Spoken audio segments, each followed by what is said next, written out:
Hoje nós vamos falar das bem-aventuranças da quarta, da quinta e da sexta bem-aventurança, tá bom?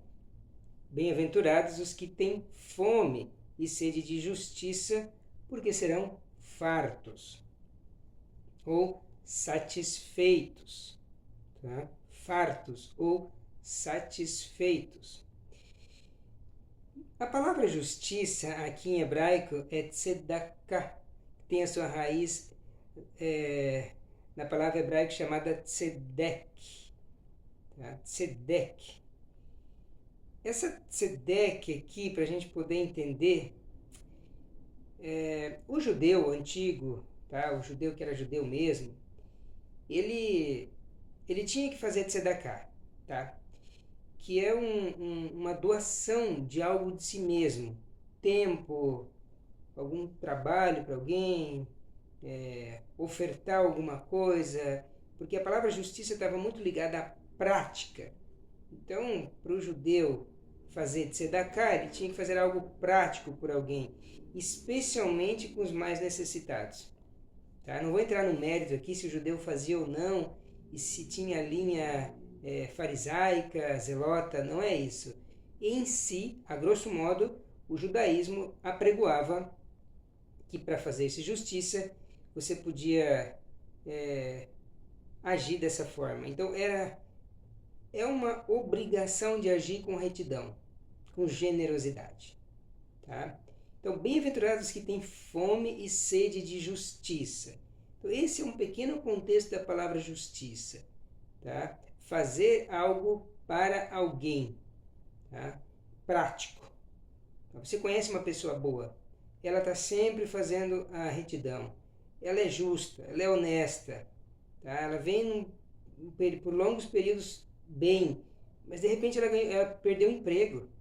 Ela não fala para ninguém, porque ela não quer incomodar ninguém, mas você sabe que ela está com a conta de água atrasada, a conta de luz atrasada.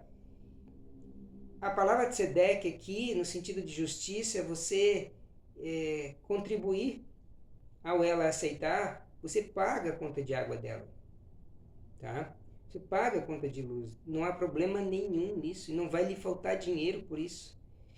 Tá? Então, esse é o contexto da palavra tzedakah, tá? Da justiça. Então, bem-aventurados, muito felizes os que têm fome e sede de justiça. Ou seja, quem faz essa justiça. Porque vai ser satisfeito. Quem tem uma sede, tá, disso, vai ser satisfeito também. Tem uma citação muito antiga aqui em Isaías, capítulo 65, verso 13, e ela vai trazer para a gente a palavra servos, para nós podermos entender melhor que tem. Bem-aventurados os que têm. Mas quem são esses que têm fome e sede de justiça? Quem são esses que têm? Quem são os que têm? Então, esse texto que eu quero ler com vocês vai mostrar que é o servo. Tá? O servo tem sede e fome de justiça. Mas quem é o servo? Então vamos ler aqui em Isaías 65, verso 13, que é o julgamento e salvação. Depois você lê o capítulo todo, tá? Para pegar o contexto, mas aqui nós não temos tempo para isso, então vamos lá. Portanto, assim diz o Senhor Deus: eis que meus servos comerão, porém vós estareis famintos. Eis que meus servos beberão, mas vós estareis sedentos. Eis que meus servos regozijar-se-ão, entretanto vós sereis envergonhados.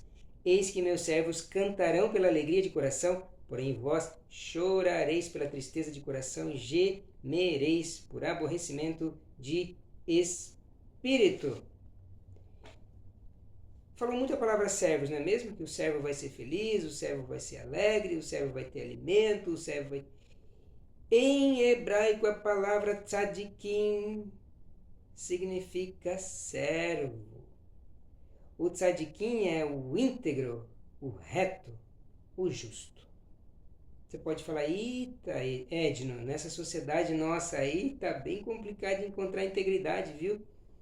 Pois é, mas bem-aventurados os que? Os servos que têm fome e sede de justiça, ou seja, de ser generosos, especialmente com os mais misericordiosos, né? Com aquelas pessoas que são mais necessitadas, porque serão fartos. Cristo esperava isso dos discípulos quando ele lança essas palavras lá na montanha das bem-aventuranças. Tá? Então, nada melhor do que nós sermos servos íntegros e justos, porque nós seremos fartos. Então, é importante observar e praticar essa justiça para com o nosso próximo, tá bom? Lembrando que justiça não é vingança, tá? Hoje o judiciário, ele confundiu as coisas para nós. Né? Não é claro se justiça é justiça ou se justiça é vingança. Tá? Mas de acordo com a palavra de Deus, justiça é justiça, tá bom? Muito bem, posto isso, nós vamos para a quinta bem-aventurança, tá? Jesus sobe agora mais um degrau. Bem-aventurados os misericordiosos, porque alcançarão misericórdia. Jesus aqui ele está testificando a midar keneged midar, a medida por medida em hebraico. Tá? É a primeira vez que ele vai lançar esta forma aqui dentro do sermão das bem-aventuranças, especialmente nesse ponto. Tá? Que ele não diz assim antes, bem-aventurados os que choram, porque chorarão, bem-aventurados os mansos, porque mansear-se-ão. Não. Mas aqui ele diz, bem-aventurados os misericordiosos, porque alcançarão misericórdia. Tá? Também entendida como retribuição. Deus também retribuirá aquele que o faz assim, com a mesma medida. Tá? Ou ainda, a resposta é proporcional à ação. Bem-aventurados os misericordiosos, porque alcançarão misericórdia. Uma resposta proporcional à ação. A ação que eu faço, eu recebo uma resposta. Tá? Esse aqui é o conhecido midar, keneged midar, a medida por medida. Eu consigo entender um pouco o que é bem-aventurado o misericordioso que alcança misericórdia, nessa questão de medida por medida, mas quem é o misericordioso? Na verdade, quem é esse misericordioso? Quem é o misericordioso mesmo? Eu costumo observar as pessoas ao meu redor e consigo classificá-la, olha, essa é uma pessoa misericordiosa.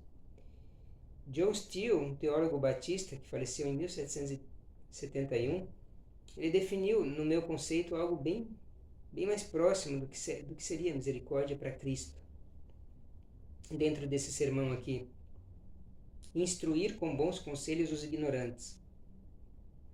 Veja que tarefa difícil, né? Tem que ter muita misericórdia para instruir um ignorante, não é mesmo? Você fala, eu vou perder meu tempo? Não vou, né? Não vou perder meu tempo aqui. Esse é o misericordioso. Reprovando-os pelos pecados, mas orando por eles. Tá? Você não vai passar a mão na cabeça do pecador, mas você vai orar por ele. E essa oração, irmãos, é uma oração bem sincera em casa, pode ser. Você pode orar. Você deve orar pelo ignorante. Mas perdoa as injúrias e conforta os abatidos. Então, para John Steele, instruir com bons conselhos os ignorantes, reprovando-os pelos pecados, orando por eles, perdoando as injúrias e confortando os abatidos. Este seria, para ele, a definição de misericórdia. Bem pertinente para o nosso tempo. Né? A maneira como você medir os outros é a maneira como o céu vai lhe medir. Olha, Rabino Bissental falava isso. A maneira como você medir os outros é a maneira como o céu vai lhe medir. Nem tanto quanto o outro vai te medir, tá? Quando você julga o outro vai te julgar na mesma medida, mas aqui está elevado o conceito. O céu vai lhe medir. Lembram de Lucas 6,38? Dai e vos será dado? Pois é. Como é que você oferta essa misericórdia para o próximo? Faça, irmão. Você também vai receber a misericórdia quando for preciso. E isso também é um princípio da lei espiritual. Tá?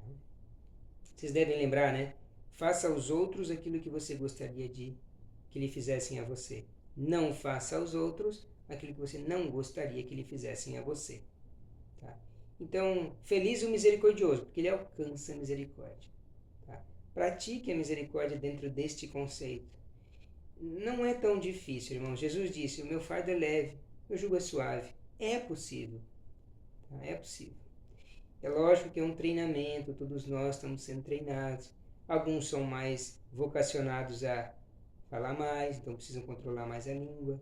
Outros precisam exercitar mais a bondade, tá? Não são tão bondosos. Alguns têm que abandonar o senso crítico, tá? Mas seja misericordioso. Essa é a ordem. É o que Cristo espera desse ashrei, tá? Em hebraico aqui, dessa bem-aventurança, tá? Dessa característica que ele espera. Ele espera a misericórdia de você. E o último que nós vamos falar hoje é quão abençoados os puros de coração, porque verão a Deus. Coração, difícil de falar, né? Mas Davi dizia o quê? Cria em mim, ó Deus, um coração puro. Porque ele achava que seu coração era impuro. Então, por que Jesus evoca o conceito da pureza no coração e não na mente? Por que Jesus não diz assim, quão abençoados os puros da mente, porque verão a Deus? Porque nós podemos ter noções intelectualmente puras, mas o coração impuro. Então, quão abençoados os puros de coração, porque verão a Deus? Pureza é pureza, né, de coração. Mas então, como que é ver a Deus? É possível ver a Deus? Se as intenções forem plenas de devoção a Deus, se as intenções suas forem plenas, tá? Se o seu coração estiver 100% puro. O Lev Tov, que é a expressão hebraica de coração bom, para os hebreus, para os judeus, é se comportar com bondade. Olha, se comporte com bondade, você verá a Deus. Fale com gentileza que você verá a Deus. Conduza seus negócios com honestidade, você verá a Deus. Estude a Bíblia com discernimento e você verá a Deus. E o ponto que eu quero destacar aqui para vocês, especialmente no mundo hebraico, eles têm uma frase esperando, diz que quando Deus voltar para eles, vão perguntar, vão ouvir a pergunta do pai, como você conduziu os seus negócios? Com honestidade? Com honestidade? No mundo de corrupção você está sendo honesto? Continue sendo honesto. Este é o caminho, tá bom? Jesus apresentou essas 3 bem-aventuranças para nós podermos pensar sobre isso. Então no próximo vídeo eu vou dar continuidade à parte final das bem-aventuranças. Que o Eterno te abençoe e te guarde, faça resplandecer o seu rosto sobre ti e te dê a paz. A Shalom.